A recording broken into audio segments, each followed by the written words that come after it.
Well, this is exciting. What we did this week, Gary, Lance, and I, we all pooled every cent we had. We pooled all our resources to try and come up with a special guest. And the only one we could afford is joining us here on the show today. And we're so thrilled to have him.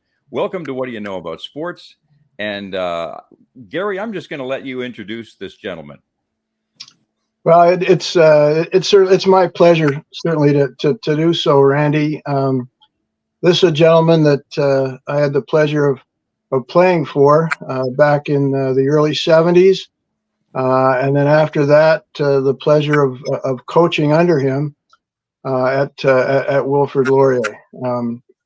Tuffy was, I think, about 18 years at Laurier, Hall of Fame career at Laurier.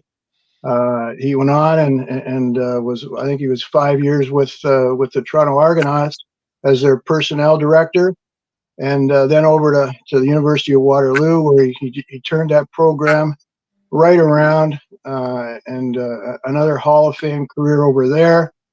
And then ultimately, Tuffy was enshrined in the Canadian Football Hall of Fame. It's as I said earlier, an absolute pleasure to have you on here today, Coach, and welcome to our show. Well, thank you, Jeff, and I appreciate the offer, and looking forward to this and having some fun today. Yeah, Tuffy, this will be fun. Now, we should mention you're in Florida, right? Yes, I am. Okay, whereabouts are you in Florida exactly? I'm in Spring Hill, Florida. We've been down here since I retired, and we really like it. Get out of that snow and cold, and come down here in the sunshine, and give me the opportunity to play some golf, and also lay out here and sunbathe a little bit. Nice. They have trouble distinguishing between me and some of the Manitous, you know. We're about the same size. Well, listen, you sure didn't grow up in snow and cold. You grew up in West Virginia, and I've got to ask you, I mean, you grew up there, you attended university there, I believe, then went to Ohio. How in the world did you wind up in Waterloo? How did that path go? Because I can only imagine growing up, you had no idea where Waterloo, Ontario was. Well, that's exactly right. I didn't know where Waterloo, Ontario was, and I got a call from Fred Nichols, Dean Nichols. So we had gone to undergraduate together and graduate school together. And he was a little older than me, and I saw Fred play in high school. I was in grade 9. I think he was in grade 11. I thought he was a big suck, because he used to wear a wristband to play basketball. He had a sprained wrist. So I thought he was I remember him. And then when we went to university, that's when he came out of the military and came to the university and got back to him. But he called me one day and I said, "What are you doing?" I said, "Oh, I'm working my tail off." I said, "I'm coaching football, basketball, and track and field." And he said, "Well, how would you like to get into university?" And I said, "Well, that sounds like a big good idea." I said, "Where are you?" And he said, "I'm in Canada." I said, "Canada? Are you kidding me?" I said, "I don't even know where Canada is." And he said, "Well, we'll bring you up." And I said, "No, I don't know about that, Fred. That's a different country, He said, "Oh, yeah, I know." And so I said, "Well, I don't know if I want to do that or not." And he said, "Have you ever been to Canada?" I said, "No." And he said, "Well, we'll bring you and your wife up."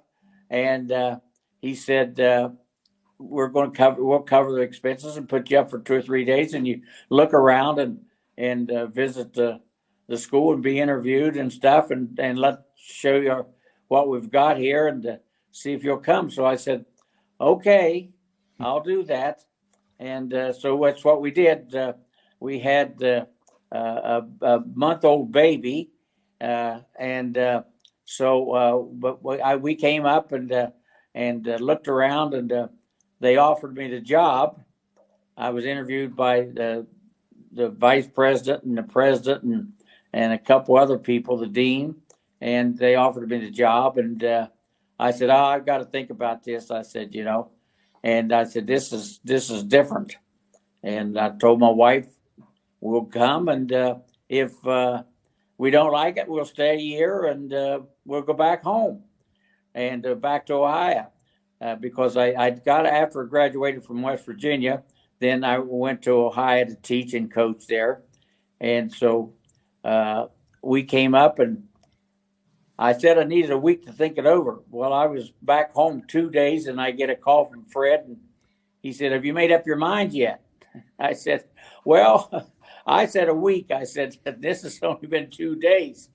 And well, he said, "I just thought maybe you'd made up your mind." And I said, "No," I said, "I hadn't." So then 2 days later, he called me again. And this time he called me at school. Well, at the high school I was working at. And I didn't want to get spread the word that I was leaving or anything till I knew for sure what I was going to do. So I said no, and I couldn't hardly talk.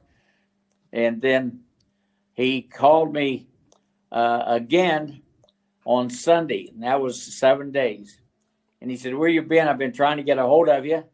He said, "For about 3 hours. Where were you?" I said, I was at the golf course." And he said, well, have you made up your mind?" I said, "I'm still thinking." And he said, "Well, you at the golf course?" And I said, "Yeah." He said, "Well, you come up here." He said, "We'll buy your membership at the golf course." I said, "I'll take the job." So that's what made my decision. I took the job and came to Canada and been there ever since. And that was 1965 or something like that, I think it was. Jeff, you know the date better than I do. And so we've been there ever since. Good move. It was a good move for me. You know, I enjoyed it, and went to Laurier. And I was a basketball coach the first year and athletic director, and helped with Bob Saleri coaching football that first year.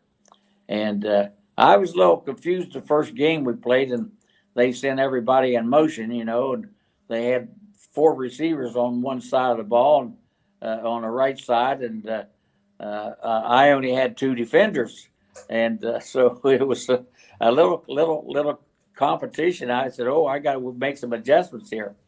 And because I coached the defense when Saleri was the head coach. So anyway, we then the next year I went out and recruited basketball. I recruited me a couple, Sandy Nixon and Bob Bain, and a guy who was 6'7". The tallest guy I had was about 6'5" back then, which was pretty big. 6'3", 6'5", and then this kid was 6'7", this Jansen kid, and so I'm all set. We won, I think we were 18-6, I believe, and I was happy with that, and not completely happy, but a little bit happy, and so we had then the fact that the president called me in about, I don't know, was April or May, and said, "Coach Larry's not going to coach football next year." Said, "You going to take the football?" And I said, "Oh, wait a minute. I've recruited me 3 pretty good basketball players, plus the guys I have returning." I said, I don't know if I want to do that." And the president says, "This isn't a request." And so I went home and told Connie, I said, "Have we completely unpacked?"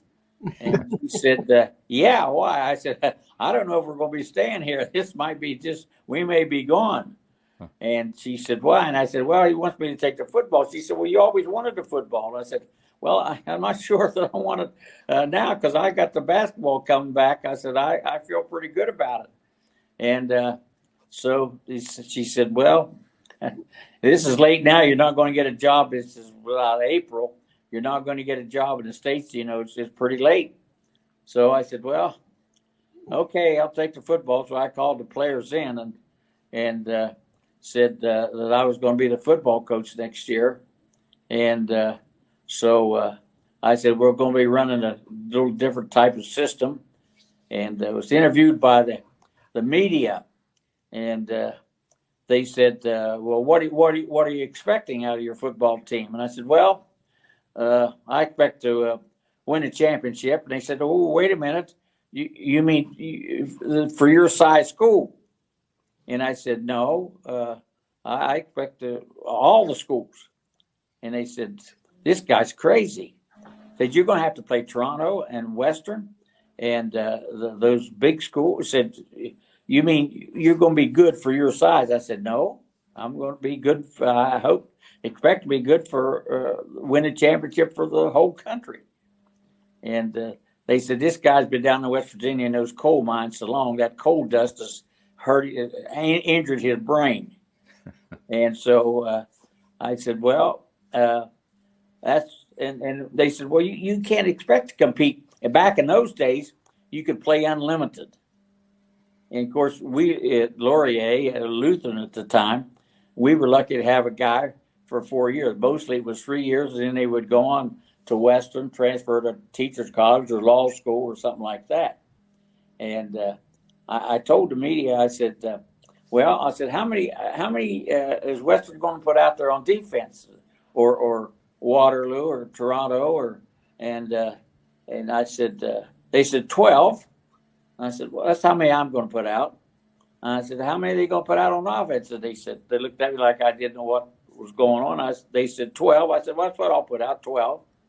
Except my 12 on defense is going to be tougher and meaner and better coached than the 12 from Western or Toronto or Waterloo or Guelph or any other school. My 12 is going to be meaner and tougher. And so then I was the first guy really, other than J.P. Metris, he used to recruit a little, but he didn't have to recruit too much. And I don't think they recruit a little more. But I did. I went out and recruited and visited the high schools and got some kids in, and we had pretty good success. I don't know we were in the Vanier Cup 3 times, weren't we, Jeff? I think, and didn't win at any of the 3, but we were in it, and this is how I come to Canada and how I got to Lutheran. And then I went, of course, with the Argonauts for a few years, and I didn't really like that because I'm a coach, and there I was director of player personnel, which had some say on the people that we had, but it was not my cup of tea, really. I wanted, when somebody did something wrong, I wanted to correct them, And as director of player personnel, I got along really well with Bob Obilovich, and I would make a suggestion to Obi about we should maybe try to get a better guy there, and he said, "Well, go get him." So that's kind of what I tried to do. Yeah. Coach, if I could just interrupt before you go on to the Argos, can you just just speak a little bit about the 68 or the 66 team that you took to the College Bowl? I think it was called the College Bowl back then. Yeah. And then the 68 team, and then our 72 team. Maybe just talk a little bit about those teams and some of the highlights. And I think 66 and 68. Was it an invitation back then, Coach? Is that no? 66? No. Yeah, it was an invitation in 66. Okay. 68 wasn't an invitation, and 66 was an invitation. And we'd gone out. The guy previous to me had signed a contract with. We were supposed to go out and play in 66. Play Alberta on Saturday afternoon, and then play Calgary Monday night. The CFL used to go out there, and they'd play 2 games in 3 days when they'd go out west. So that's what they had us doing. And so I thought, gee, are you kidding? I said, I never heard such a thing. You don't do that in football. But we were under contract. So we getting ready to go out and play Alberta, and they said the Calgary then canceled. They were paying half our fare and putting us up. And so Calgary said, no, they changed coaches and stuff, and they wanted out of the contract. So we went out and played Alberta that year, and we beat Alberta.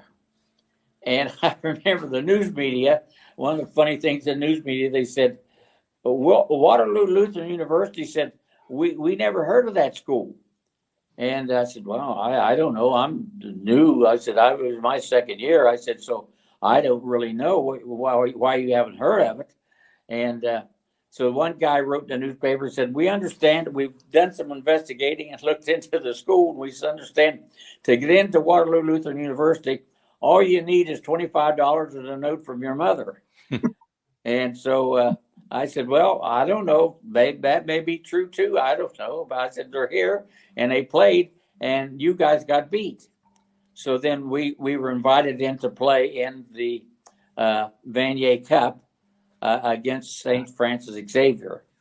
And I didn't know anything about St. Francis Xavier. And back in those days, you didn't exchange film. We didn't film. So I said, well, I better go out and scout St. Francis Xavier. They played a playoff game against St. Mary's, and I said, I'll go out to East Coast and scout that game. So me and the assistant coach went out there, Howard Lockhart, and the plane was delayed, and the flight was. The time we got there, we saw the last minute and a half of the game. That's all we got to see of the whole game. So we didn't get much information from them. Now I understand later that they had contacted some of the schools in our league, and the fellow coaches gave them some information on us. We had no information on them, and they ended up beating us. They did some things against us that we weren't prepared for, really. A lot of motion, a lot of receivers doing different stuff, and we ended up getting beat that game. But then in '68, we also won our league, and we beat, I think, Queens, in an exhibition game maybe. And so they said, well, they beat Queens, and Queens won the league, I think. So that league they were in. And so they said, okay, we'll take Alberta, who won that league out west, and us, and we played in the College Bowl in '68. And we were pretty good. And we'd played St. Mary's in an exhibition game early in the season, and St. Mary's had beat us. And then we went out and played them in a bowl game out there. I don't know what, Atlantic Bowl. And so we beat them like 60 some to 12 or something like that. And I remember the first 3 plays we ran against them. We were running the wishbone and the triple option. And the first play we ran from him, Wayne Allison went out to run the ball, and he pitched it. And when he pitched it, a guy tipped the ball up the air, and they caught it and ran for a touchdown. And they had it 6-0, and they kicked off to us. So I remember Wayne Allison, who was an outstanding football player and a gentleman and a hard-working, hard-nosed kid. And he came off the sideline, and he was kicking the ground, and he said, "That's my fault, coach." He said, "If I'd have kept it on the option, I could have gained 8 yards." He said, and I said, "Don't talk like that, son." I said, "You're a good football player. You go out there and you run the play again, same play." And he said, "Are you sure?" He said, "Well, if I make another bad pitch," he said, "we're down 14-0. And I said, "No." I said, "You're a good football player. I got confidence in you." I said, "You're a good kid. You're good. You're one of the best quarterbacks in the country." So he went out there. Next play, he goes out there, fakes the pitch, keeps it himself, and goes 65 yards for a touchdown. We kick off to them, stop them. They punt the ball. We take it again, and he starts out on the field. He said, "What do you think?" I said, "Run the same play." Newbro was up in the press box. Rich always says he said, "Run the same play again." So we did, ran the same play again. He pitched it this time. We run 70 yards for a touchdown. We kick off to them. We stop them again. They kick off to us. We get the ball. And I said, "We're not going to run the same play again." I said, "We're going to run the same play, but we're going to run to the left side," because we ran the first 2 to the right side. We ran to the left side, 65 yards, touchdown again. Now the score is 21-7, and it ended up 62-7 or something like that. I don't know exactly what the score. And then we come in to play Alberta in a college bowl, and so it had been raining and the field was a mess. So they went out and dumped about 2 tons of sand on the field to try to dry the field up at Varsity Stadium. And the sand was about 4 inches deep out there. And when the center was on the third down snap, he would kind of try to move the sand away from the ball so he could snap it back to the punter. And the sand was, like I say, 4 inches deep. But we couldn't run. It's like running on the beach. And they were bigger than us, of course, size-wise, but we had pretty good speed and quickness. And they ended up beating us in the Vandier Cup. And the kids were really, really discouraged. I don't know what the score was. Jeff maybe knows. 22 to 6. Of course, that was 1972, right? Oh, that's 72? That was 72, yeah. Oh, okay. Hey, Tuffy, I'm curious. The first time you would have ever laid eyes on Gary, when was that, and what was your first impression of him? Well, he came in the office. Them kids, John Skinner and some of the kids, the new Jeff from high school said, "Oh, this guy's a player. This guy's a player." So Gary Broman, I think, did he come to Laurier before you, Jeff? Yeah, he did. We were at Guelph together, and then he came over together. Yeah. Yeah. And Broman said, yeah. So Jeff came in and said, he was coming to Laurier, and Jeff was pretty, clean cut, and most of them guys back in those days always would come in. They'd come in with hair down to their shoulders, and I'd say the first thing you're going to do is get a haircut. I said, I don't like that long hair stuff down there. And so, but Jeff came in now, he was clean cut, and polite and well-mannered. And I thought, well, he might be too soft to play for us. He might not be tough enough, but I was wrong. He come out there and he's athletic. And I don't know, the first year we might have used him in 2 or 3 different spots. I know we tried him on defense and played him some defense, played him some at we thought about wide receiver, and then played him some at quarterback and some so he was an athlete. He's an athlete. And I think he's proven that over the years. He's played a lot of different sports, but never a problem. Never a problem to coach. I like guys like that. I had other guys, if I'd say black, they'd say white, and then we'd have to go around and around for a few rounds until they realized that black wasn't white. So, but Jeff was not that kind of guy. He wasn't that kind of guy, and Wayne Allison wasn't that kind of guy. I had some guys that played for me over the years that they were hard to coach because they were defiant. And they laugh about this. They were good athletes, but like I said, they finally learned how to. Tom Dewey, he was, he couldn't hear, so every time I'd start getting on his tail, them guys said, "There's no sense talking to him, Coach. Said if he's got his back to you, he said he can't hear." And we had some other guys at the University of Waterloo. I had Mike Malott, and he was a hard guy to coach. And I had guys over the years that some were tough to handle. And but like I said, there's 2 ways to do things: my way and the wrong way. And then the next one is the highway. So it's my way, the wrong way, and the highway. So this was something that the guys, and I've gone to many high schools where the coach says he's a good athlete, but he's discipline problem. He just has discipline. He said, and he doesn't conform, and his attitude is bad. I said, that's not a problem. That's not a problem. His attitude, not only will I do that, my players would also do that. If the seniors would come up and say, "Hey, we want to have a good year," and if a guy's attitude is bad, some of the kids will straighten him out. I had John Glassford, and I remember he was talking about this last year at Jeff's golf tournament afterwards. We had a guy, Bill Hogan, and Hogan said, over in Guelph, I saw Glassford slapping on the helmet. And I thought, "Ooh, what's going on here?" And Glassford was the captain. Glassford said, "I had to straighten him out. Said that, his attitude wasn't right, and he said I had to straighten him out. So, so our kids were like that. Because they wanted to have success, and when they wanted to have success, that's 50% of it. You want to have success. You want to do it right. It's basically the upperclassmen. Your upperclassmen are your leaders, and they like to straighten the guys out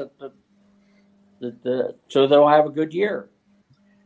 I got to ask you. So, in the mid '70s, I was going to Preston High School in Cambridge there, playing football, and you and your teams were already sort of, legendary status. You'd been to some Vanier's.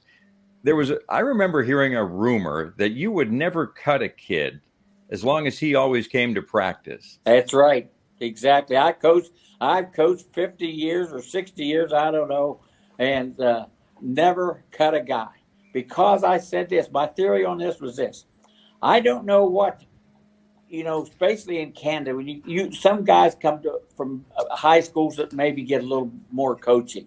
Not better coaching, but maybe a little more coaching. So maybe you don't get the good coaching that player B got.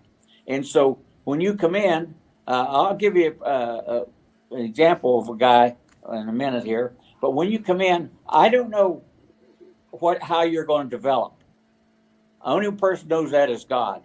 And so I don't know how you're going to develop. So I'm not going to take a chance on cutting somebody and then I find out 2 years later he's down at Western or McMaster or Toronto or someplace, and he comes back and plays against me, and I'm saying, holy Christ, is that guy good? And so I don't want to take that chance. I don't want to take that gamble. So I've never cut a guy because I don't know. And I've seen some guys who'll say not very good maybe the first year, but then the second year they get in that weight room and work on our conditioning and quickness program in a winter, and all at once come out the next year, and I'll say, Jesus, man, that guy's improved. Oh, that guy can play. And so that's why I don't want to take that gamble. I'm not that big of a gambler. And so I never cut a guy. And I always say, you got the guts to stay out there. We got the guts to keep you. And so we did that. And I'd always tell the coaches, and Jeff knows this, I'd say, never downgrade one of our players as a coach. Never downgrade him to the point that he feels I am useless or I'm not good. No, don't do that. It's always to say, if you correct a kid in practice, I said, make sure you leave with a compliment at the end. You may do this wrong, you may do this wrong, you may do this wrong, but boy, your shoelaces are tied nice. Make sure there's a positive at the end, at least one positive note at the end, And so we always try to do that. We try to, and I would tell our coaches when they work for me, don't demoralize a kid to the point that he feels I'm useless. I'm not. I can't be success. Don't do that, because I said, then you go. I think coaches do that. I think coaches put their arm around the guy and they cuss him up one side and down the other, and then say, okay, son, now I want you to go out there and perform a miracle. You just told him for 10 minutes how bad he was. Yeah. And then you put your arm around him and say, I want you to go out there and do miracle things for us. That doesn't happen. That doesn't work. So we didn't do that. We didn't do that. Jeff could tell you that, as coach, we never put you down. We corrected you, and sometimes in a forceful manner, but like I say, we always said, but you can do it. And we had a guy named John Crust. He played in the CFL, and he was in the early in there Laurier in the 60s, I think, maybe late 60s, early 70s, late 60s, I believe. Yep. And so I used to have him fill out a card when they would come in with information on there, home address, blah blah, this, and their phone number. And I remember his phone number. He asked me about this last year at the Legends dinner. He said, "What was my phone number, Coach?" I said, "It was 69J or 69D or something like that." And when I looked at that, I said, "Oh man, this is a city slicker here. Look at that phone number." It was like a 4-party line or a 5-party line, and his number, you'd call his number, and it would have 2 longs and a short, and his 4 other people could answer the phone if they wanted, but the 2 longs and a short, or 2 shorts and a long, whatever. And so I looked at it, I said, man, this guy's a city slicker. I said, look at this. He come from the big city. I said, I'll tell you that. So he came in, and I remember he came in, and he's a quiet, shy guy, very shy and quiet.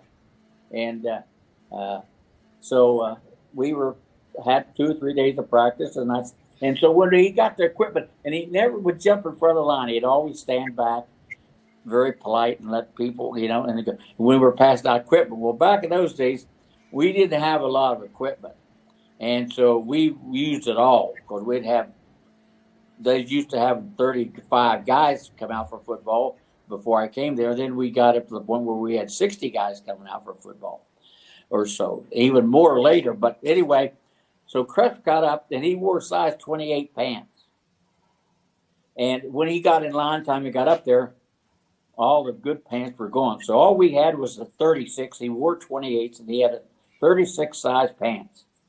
And the knee pads, that elastic that held to your leg had come out of his pants. So the knee pad would just flop as you'd run. You'd run down the field, and there was no elastic in to hold it tight on your leg, so it would just flop. And so he came up to me and said, Coach, my pants are a little big. And I said, well, what size are they? He said, 36s. And I said, what size you wear? He said, 28. I said, well, we've got some new pants more pants coming in. I said, they'll be in, I think, tonight on the midnight plane. He didn't know the midnight plane. All he knew when I said midnight, he means they're coming in at midnight. And I didn't tell him where from. And I said, oh, they're coming in on the midnight plane. So the next day he came up to me and said, those pants come in, Coach? I said, no. I said, that plane, they weren't on the plane last night. I don't know.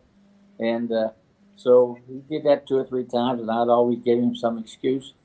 And so we're in there about 3 days of practice. He asked me every day. I said, not yet. And so I had a meeting with the coaches, and I said, how's the freshmen, some of these freshmen look? And he said, these guys, going over each guy, and I came down to Crust, and I said, what about this Crust boy? And they said, Coach, he stands in the back of the line always whenever we're doing a drill, and he's really shy. And I said, yeah, but how is he as a football player? Well, I don't know. Said he looks like he's got a little speed. And I said, oh, okay. Well, see. And so we're out there 3 days, and we get into a scrimmage.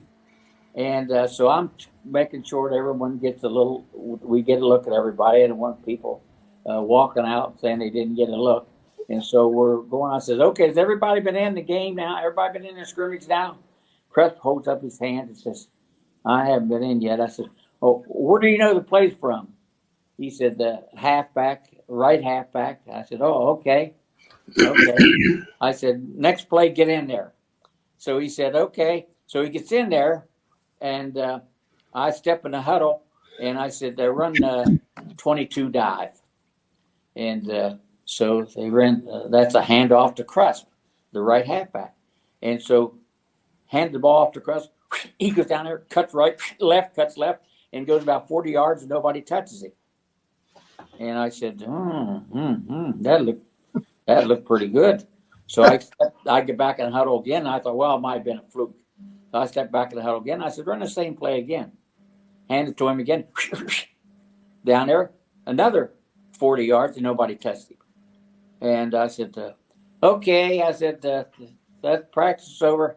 And I went over to the manager. I said, you get down to Webco Sports, and you get a pair of 28 pants now.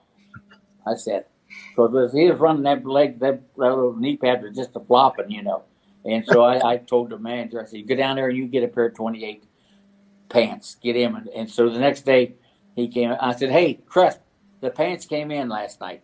I said, here's your pants. I said, He goes out that year. That's when we played Alberta the first game. And he also kicked field goals and extra points. He's our leading scorer that year, and was drafted in the first round of the CFL when he was a senior. So, as I said, I don't cut anybody. I don't want to take that kind of gamble. I'm going to give you a chance. And we've had many guys that have shown things like that, Tuffy, just to ask you, being from the lower order of fraternity of officials, I'm just going to mention a name to you. I have coffee with him every Sunday morning, and his name's Charlie Reiner. Used to one of the games with you. He told me you and him had a couple of good times together out there in the field. I think one time he was telling me about the time he was trying to tell you, don't pretend that you know me. Just don't let them realize that you know me, because you were yelling at him one time, I think it was. But he has a lot of respect for you. He wanted me to say hi to you and tell you that. Right. Charlie was he graduated the year before I came, but he was around a lot, and he officiated some, but he was around a lot, and a great supporter. Charlie was, In fact, I remember we were playing in Ottawa, and this was my first year, and Larry was there, and we were having dinner at this place, and it was a bar and dining room place, so we were sitting there, and the piano player was playing and singing songs, and Charlie and Larry and I don't think I got into it, but they got up and did a little karaoke singing, I know Charlie's a good golfer too, boy. Yeah, I played golf with him, and he told me about that story, but he said, don't tell that story, Lance. I said, okay, I won't tell that story, but obviously you just did. Yeah, he was a good golfer. Yeah, he's good. And then he traveled. He went with us a lot. He was around a lot my first year. Yeah. Good man, Charlie. He surely is. Yeah, good official too, as far as I understand. As a football official. He officiates the football. Yeah. I'll tell you a story about officials. We get into that. My first or second year, we were playing, and we used to hire our own officials. We didn't have a convener back then. You just would. I as the athletic director, I would contact the convener of officials in Kitchener, Waterloo, and I'd say, okay, I need 5 officials or 4 or whatever we had back in those days, and I said to go out and officiate. And so we had a guy named Roy Riddell. Jeff knows him well. Maybe some of you guys know him. He was a chiropractor in Kitchener there. And so he was come out to officiate our football game. And so we're playing. I think it was Windsor, but I don't know. But he didn't know me. So anyway, we throw a pass, and our guy jumps up and catches it on about the 3-yard line, and Windsor guy grabs the ball. They both grab a hold of the ball. They fall to the ground. And so Riddell says, incomplete pass. And I went stomping down the sideline, and I said, well, what are you talking about, an incomplete pass? I said, we caught the ball. He said it was caught simultaneously. And I said, Rocket was his nickname. And I said, Mr. Riddell Rocket, whatever your name is, I said, because I didn't know him. And I said, do you know what the word simultaneously means? Of course. He said, of course. I said, yeah, I know too. I said, it means you're telling me that 4 hands were on that ball exactly at the same time. That's right. I said, can you hear yourself? Can you realize how ridiculous that sounds? That you have 4 hands touch the ball exactly at the same time? Yes. I said, you got to be living in a dream world. And so he tells that story. He used to tell that story for 15 years afterwards. He said he taught me the definition of simultaneously. I said, that's right, because you don't know it. That's funny. Do we have time for one more story, Randy? Sure. Coach, I always thought that the 1973 team might have been one of the most talented teams that we've ever had, and how that season, how it developed and how it ended out east. Can you tell us that story? Well, how it ended out east? Yeah, out in St. Okay. Mary's. Well, we're playing St. Mary's again, in the bowl game out there, and so we're dominating them. We're really dominating them, and so I can't remember now if it was the second quarter or the third quarter. I think it was the third quarter. We're moving the ball down the field again, and we got a lead, and a 14-point lead, and The next thing I know, they start throwing beer bottles and whiskey bottles and stuff out onto the field. And our guys we just made Dave Farner was playing fullback. We just made a couple first downs in a row, like I say, and we're really dominating them. And them guys my players, they got a little scared, and they didn't know where to go. So they ran across the field to the other side because they couldn't throw them that far from the stands. And then a fight broke out. The people in the stands, not the players, but people in the stands got into a fight, broke out, and come out on the field. And so they had to be 50, 75 people on the field maybe. And time they got them separated and everything, it was about, at least 30 minutes. And finally, we were going to go into the dressing room, and the official said, no, don't go in the dressing room because we're getting this game started right away. And I said, well, I don't know if it's safe out here or not. I said, somebody's going to get hit with one of those bottles. Of course, the players had to put their helmets on. Coaches didn't have any helmets or anything. And anyway, they came back and beat us and went to the Vanier Cup or the College Bowl. And I said, the whole stopping of the game, we were ahead by 14 points, I think. They come back and beat us by 1 point or something like that. And the fight broke out on the field, and like I said, it was just it was a nightmare, you know.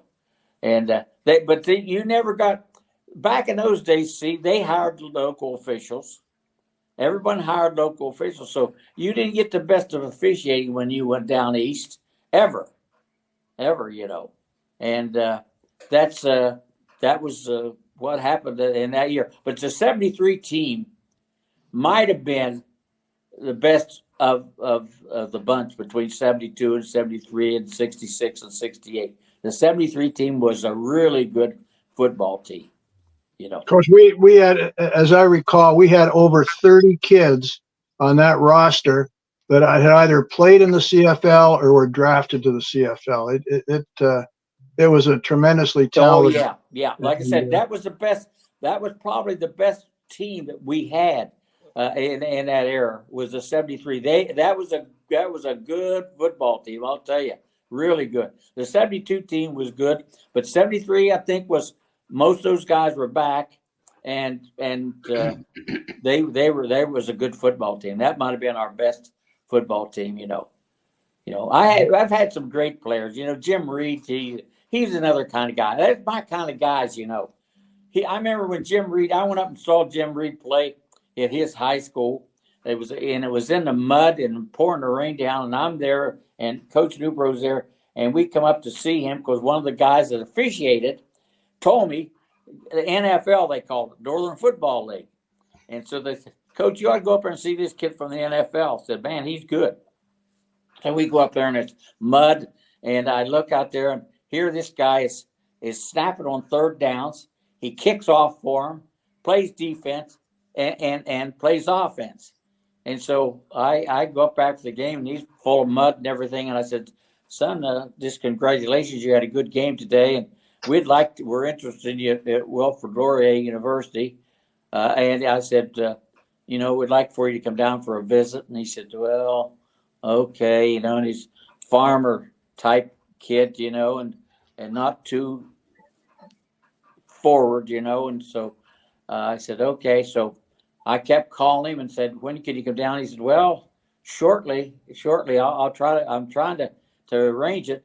And so finally he said, okay, I'm coming down. So he comes down, and I said, where else are you interested in?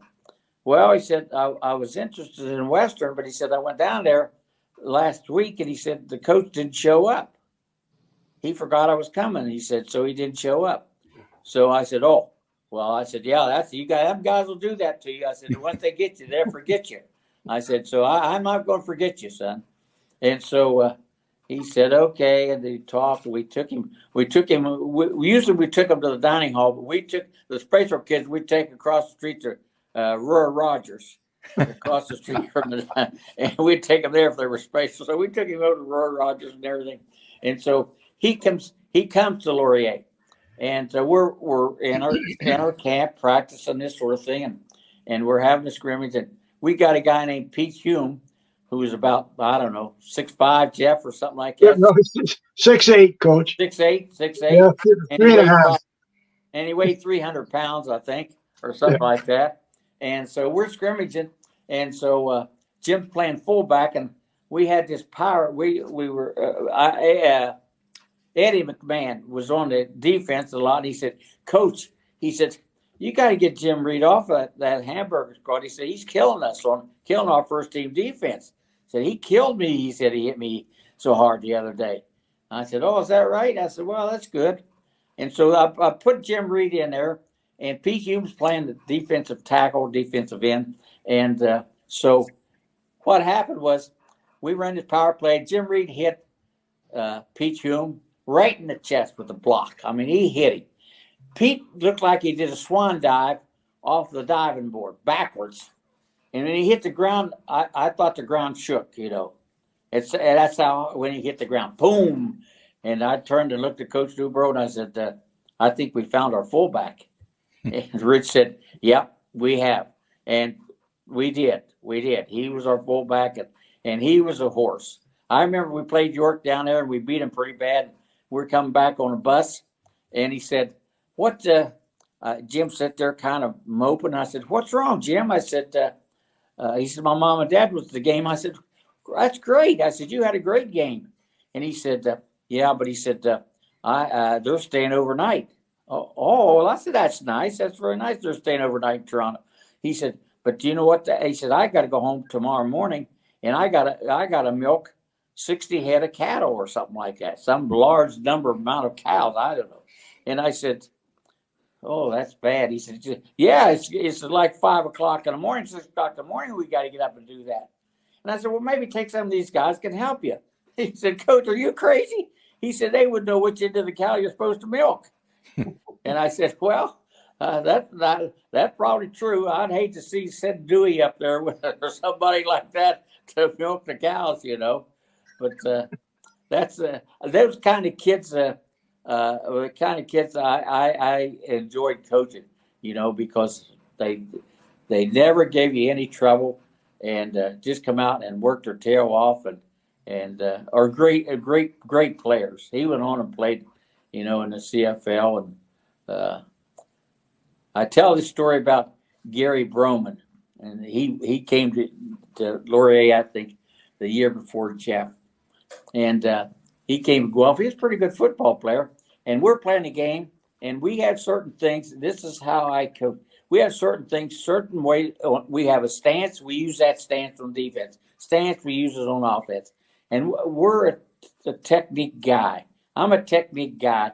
Yeah, I'm not going to try to beat you with system.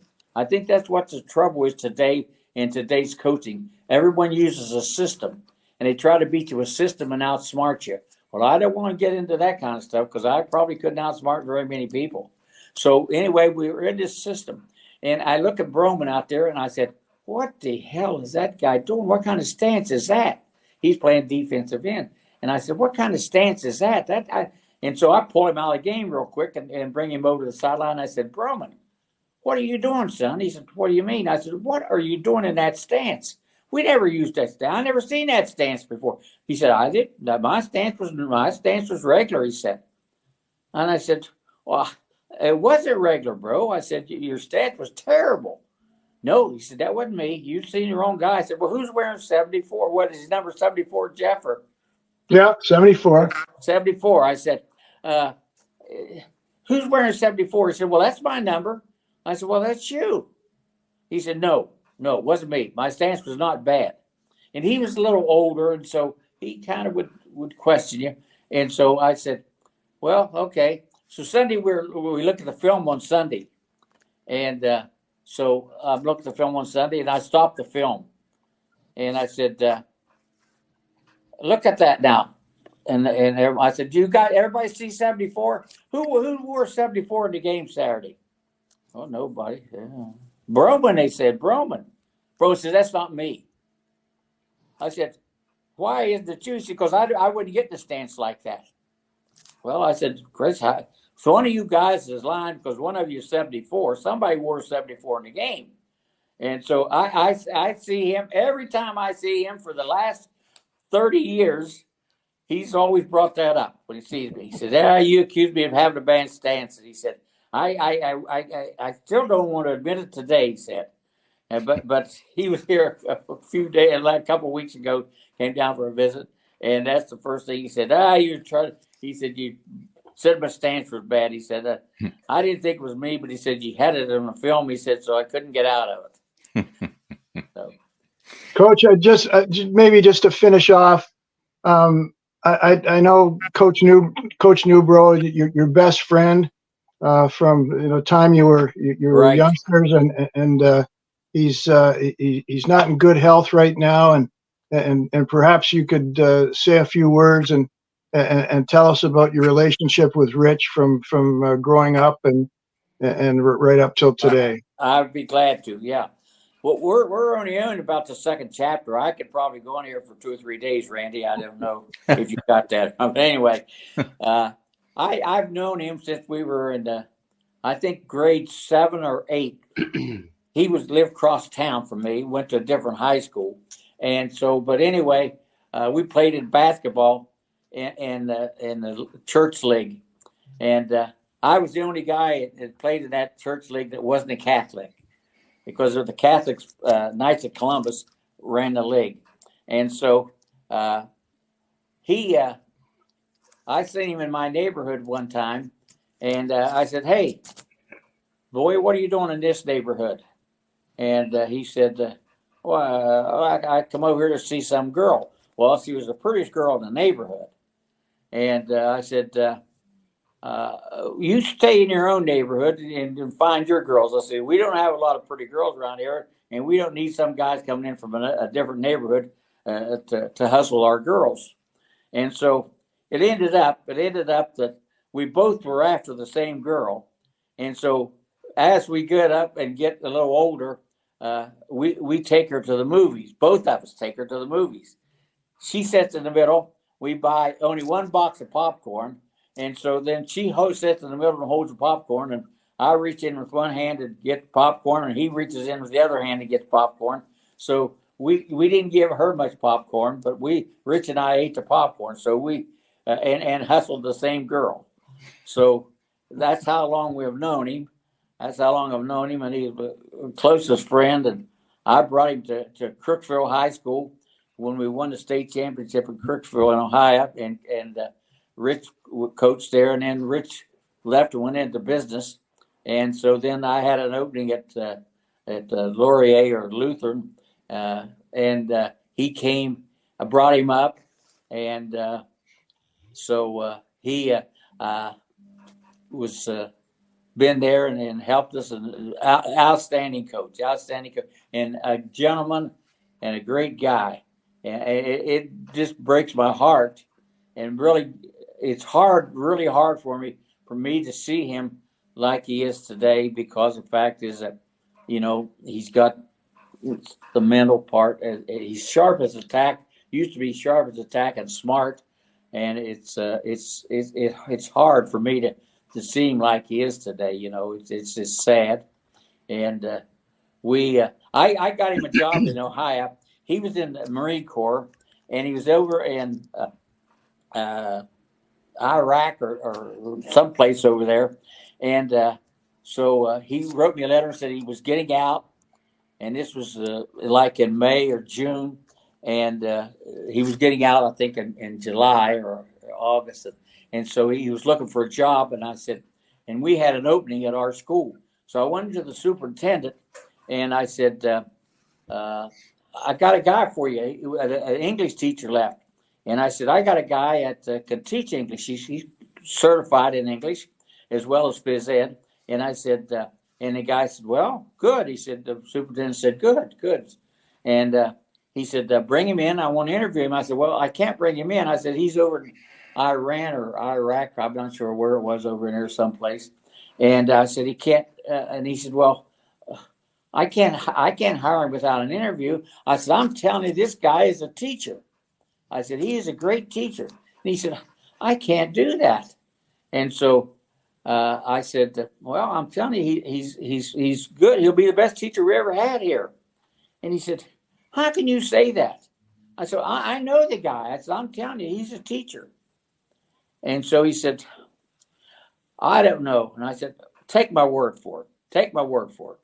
He said, okay, I'm going to hire the guy. If he's a bad teacher, I'm not only going to fire him. He said, I'm going to fire you. I said, that's good. That's okay. I'll take that gamble. And so he came in there. He was an outstanding teacher, the best teacher. The superintendent said after he left, he was only there 3 years. And after he left and went into business, the superintendent called me and said, you got anybody else like that or even half as good as that guy? He was the play. He did the junior play. They did the class plays, the junior, senior plays, big production play. And he was I don't know what, the director of that. And he said, he just did such a good job. And that's the kind of guy he is. But I knew that he would do a good job in the English class. We see guys today from that school, and they'll say, oh, how's Coach Super? If I see him and he's not with you, they'll say, how he's doing something. He's the best English teacher we ever had at that school. And like I said, again, I think that's believing in people and knowing people that you would. And I always said in coaching, and Jeff, you were one of them, I said, you got to have good, in football, you have to have good assistant coaches. You have to have good assistant coaches. And again, you have to have people. My philosophy in coaching, if I was interviewing, the first question I would ask an assistant coach today, I'd say, what is your philosophy? Because I've been around now a little bit where these guys, it's all system. I want to trick you. I want to trick you into this so to try to get advantage. And I said, there's no tricks. You just get down there and you beat people with techniques. I never thought, you're not going, I'm telling you right now in Canada, in the OUAA, you're not going to have better personnel, better people, better athletes than Western. That's not going to happen. So it's not. You might beat them, but you won't beat them because your athletes are better than their athletes. That's not the case. If you're going to beat them, you better beat them because your kids perform better and their technique is better. And all the times that I ever played Western, I always felt that we beat them because our technique was better. When I say move your foot 6 inches or move your right hand 5 inches, I want 5. I don't want a 7 or I don't want a 10. I want you to move it what I say. And we keep going over that till it becomes a reflex action. Defense is all reflex. I mean, you got to react. It's like I used to tell kids, you're driving a car. When you first learn to drive, and you're driving a car down the road, and somebody steps out, a garbage can rolls out in front of you, you say, ooh, what do I do? Don't take my foot from the gas pedal to the brake. By the time you do that, 3 seconds has passed, or 0.3 of a second has passed, whatever, and you do that. On defense, you don't have much time. It's just got to be. As soon as something does it, you react. You don't have time to start thinking, well, let's see, brain, go up to my brain. Now my brain tells me to do this. I don't believe it. It's just a reflex action. And that's how we coach. That's how Jeff could tell you. That's how we coach. That's how I always coach. Yeah. Coach, tell the guys quickly what your feeling is about throwing the football. Oh, I'll tell you. What can happen? You led me into a story now. I always used to say when you throw the football, 3 things happen and 2 of them are bad. So we're playing in my last coaching game I ever coached. It was the East-West Bowl game, and I'm coaching the East. I won't say who was coaching the West, but I was coaching the East. And what happened was I told the kids when I met with the kids down there, I said, kids, now some of you have heard that I don't like to throw the football. And I said, that's not exactly true. I don't mind throwing the football as long as we catch it. What I don't like is to throw the football and not catch it or have them intercepted. I don't like either one of them. I said, so I'm going to tell you about throwing the football. I said, I like to throw the football if we catch it. So this little French kid was the quarterback, and he comes up to me and he says, Coach Knight, he said, we throw a little bit. He gives me a 2 finger like that. And I said, yeah, we throw a little bit as long as we catch a big bit. And so he says, okay, we throw a little bit. And I said, yeah. So we're down there, and he is good. I don't know I don't remember his name. And we're down there, and he's good. He played at Sherbrooke, and he's a good quarterback. He threw the ball good. And so he's throwing the ball, and I told him, I said, now, in this game, people say, it's a pleasure to be here. It's an honor to be here playing in this game, this East-West Bowl game. And I said, but the thing is, just think of the honor and have fun.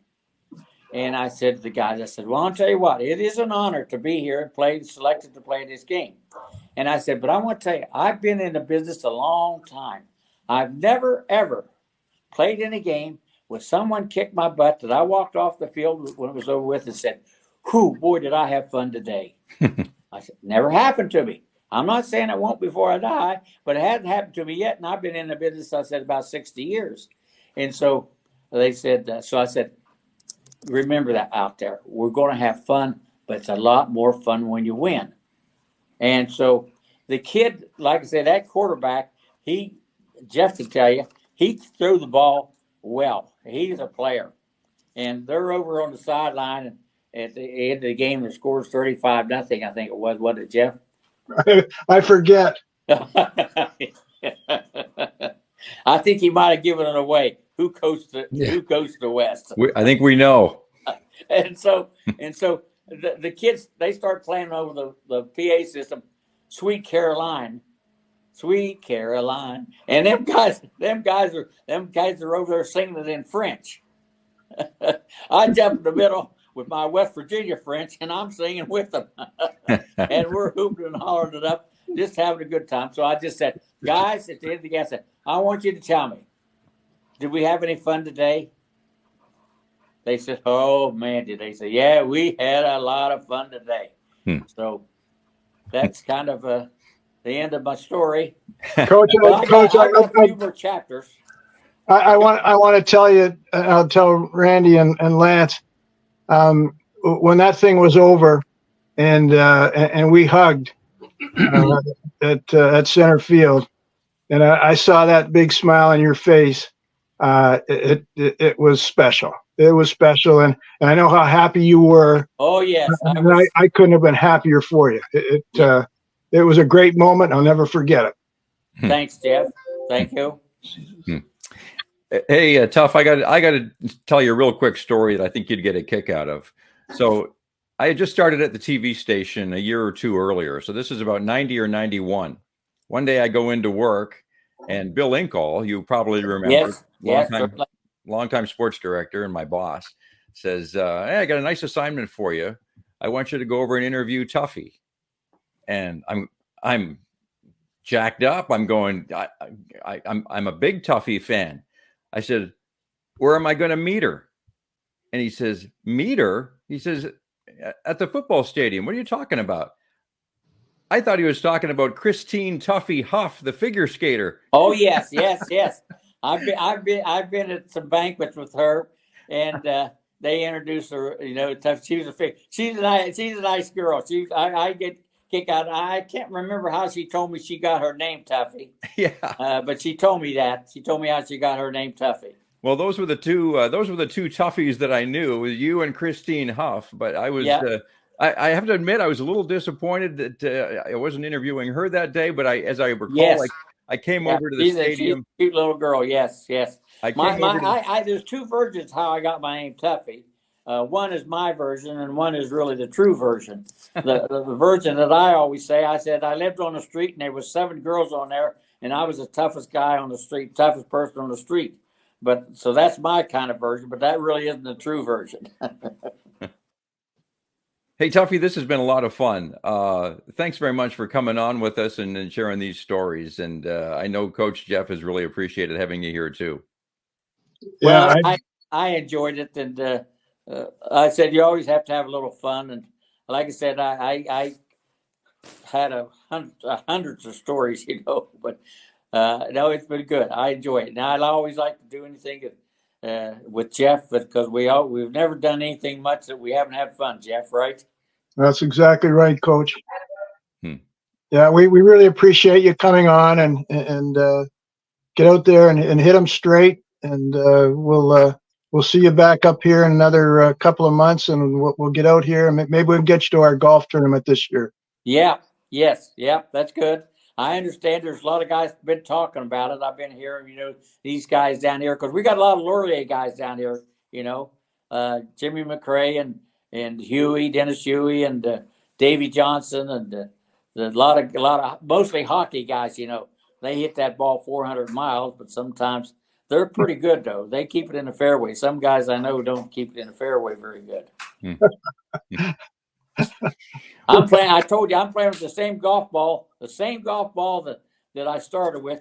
And January the 1st, I'm using the same ball. Never lost the ball yet. Playing the same ball. Some guy embarrassed. He said, Jesus, he said, that ball you're using, do you ever wash it? I said, nope, never wash it. And he said, it looks like they'd throw that out of the practice range. They said they wouldn't use it. I said, I know, but it's trained to go in the hole.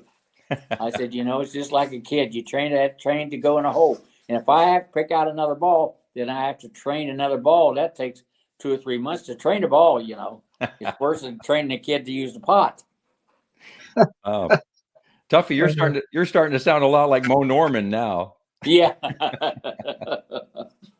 This has been great. As always, please remember to like, subscribe, and comment. And you can always reach us. Our email address is whaddyaknowaboutsports@gmail.com. And Tuffy, thank you very much for joining us. You guys are welcome. It's been great. Yep. Good. Thanks. I hope you have a lot of success. I hope we get a lot of listeners. Thanks, Coach. Okay. Thanks, Coach. And Okay. we'll see you next week.